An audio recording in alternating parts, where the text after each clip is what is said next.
ఇక ఏపీ సర్కార్ మరోసారి తన వంకర బుద్ధిని బయటపెట్టుకుంది. పోలవరం నుంచే గోదావరి, కావేరీ నదుల అనుసంధాన ప్రాజెక్టును చేపట్టాలన్న ప్రతిపాదనను తెరమీదకు తీసుకొచ్చింది. ఇప్పటికే ఎన్‌డబ్ల్యూడీఏకు ఏపీ ప్రతిపాదనలు పంపినట్టు తెలిసింది. ఈ నేపథ్యంలో బానకచెర్ల లింక్ ప్రాజెక్ట్ డీపీఆర్ కోసం ఉద్దేశించి జారీ చేసిన టెండర్లను రద్దు చేసినట్టుగా తెలుస్తోంది. స్వామి కార్యం స్వకార్యం నెరవేర్చుకునేలా ఏపీ సర్కార్ ప్రణాళికలు రచించిందని సాగురంగ నిపుణులు చెబుతున్నారు.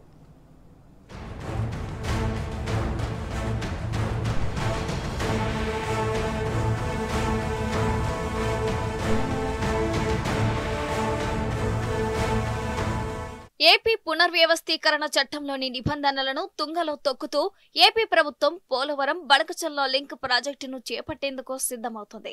నేషనల్ వాటర్ డెవలప్మెంట్ అథారిటీ ముందు ఆంధ్రప్రదేశ్ ప్రభుత్వం కొత్త ప్రతిపాదన పెట్టింది. పోలవరం నుంచే గోదావరి, కావేరీ నదుల అనుసంధానం ప్రాజెక్టును చేపట్టాలని, తద్వారా బనకచెర్ల ప్రాజెక్టు లక్ష్యాలు నెరవేరుతాయనే ప్రతిపాదనను తెర మీదకు తీసుకొచ్చింది. ఆ దిశగా ప్రణాళికలను రూపొందించడమే కాదు, ఎన్‌డబ్ల్యూడీఏకు ఇప్పటికే ప్రతిపాదనలను పంపినట్టు తెలుస్తోంది. కేంద్ర జలశక్తి శాఖ అధికారులతోనూ సంప్రదింపులు కొనసాగిస్తున్నట్లు ఇరిగేషన్ వర్గాలు వెల్లడిస్తున్నాయి. ఈ నేపథ్యంలో బనకచెర్ల లింక్ ప్రాజెక్ట్ డీపీఆర్ కోసం ఉద్దేశించి జారీ చేసిన టెండర్లను రద్దు చేసినట్లు తెలుస్తోంది. మొదటి దశలో వెలిగొండ ప్రాజెక్టులో భాగమైన నల్లమల్ల సాగర్ వరకే చేపట్టి భవిష్యత్తులో బనకచెర్ల వరకు విస్తరించుకోవాలనే ఉద్దేశంతో ఏపీ ముందుకు సాగుతున్నట్టు స్పష్టమవుతోంది.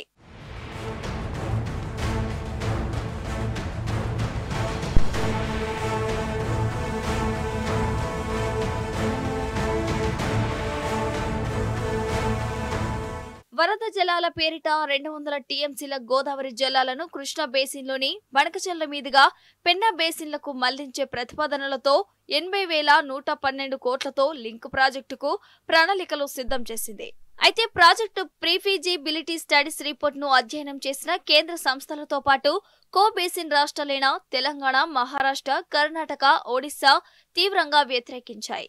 ఈ నేపథ్యంలో తొలుత సానుకూలంగా స్పందించిన కేంద్రం సైతం ప్రస్తుతం నిధుల సాయానికి ససేమిరా అన్నదని విశ్వసనీయంగా నిర్మాణ వ్యయం ఏపీ రాష్ట్రంపై ఆర్థిక భారాన్ని మోపుతుందని అక్కడి మేధావులు, ఆలోచనాపరులు, మరీ ముఖ్యంగా రాయలసీమ వాసులు వ్యతిరేకిస్తూ వస్తున్నారు. ఈ నేపథ్యంలో ప్రస్తుతం ఏపీ ప్రభుత్వం బనకచెర్ల లింక్ ప్రాజెక్టును తాత్కాలికంగా విరమించుకున్నట్లు అర్థమవుతోంది.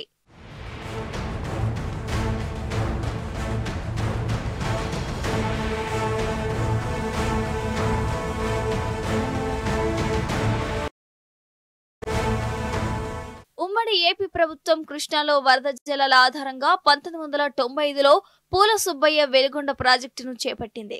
కేవలం 3,000 క్యూసెక్కుల సామర్థ్యంతో చేపట్టిన ఆ ప్రాజెక్టును ఆ తర్వాత 2005లో 11,600 క్యూసెక్కులకు విస్తరించింది. శ్రీశైలం రిజర్వాయర్ బ్యాక్ వాటర్ నుంచి 2 సొరంగాల ద్వారా జలాలను నల్లమల్ల రిజర్వాయర్ కు తరలించాలనేది ప్రణాళిక. ఇప్పటికే దీనిపై అభ్యంతరాలు ఉన్నాయి. ఇదిలా ఉంటే జీసీ రివర్ లింక్ ప్రాజెక్టులో మొత్తంగా 148 టీఎంసీల గోదావరి జలాలను మళ్లించాలి అనేది ఎన్‌డబ్ల్యూడీఏ చేసిన ప్రతిపాదన. ఇప్పటికే ప్రాజెక్టును ఎక్కడి నుంచి చేపట్టాలనేది ఖరారు కాలేదు. నీటి వాటాలు, సాంకేతిక అంశాల కారణంగా అది ముందుకు పడే పరిస్థితి కనబడటం లేదు. ఇదే అదనుగా తాజాగా ఏపీ ఆ జీసీ లింకును పోలవరం నుంచి చేపట్టాలని ప్రతిపాదిస్తుంది. ప్రస్తుతం బనకచెర్ల కూడా అసాధ్యమని తేలడంతో అవే ప్రతిపాదనలను ముందుకు తీసుకొస్తుంది.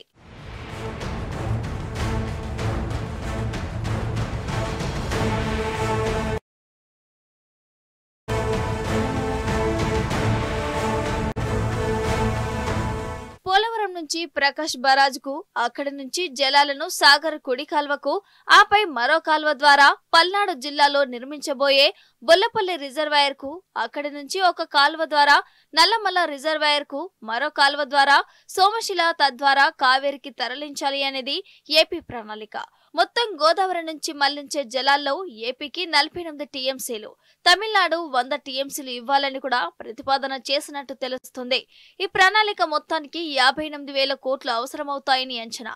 జీసీ లింక్ ప్రాజెక్టులో భాగంగా చేపడితే కేంద్రమే ఆ నిధులను భరిస్తుందనేది ఏపీ ఆలోచన అని అధికారులు భవిష్యత్తులో రిజర్వాయర్ నుంచి బనకచెర్లకు తరలించుకోవచ్చని భావిస్తున్నట్లు తెలుస్తోంది.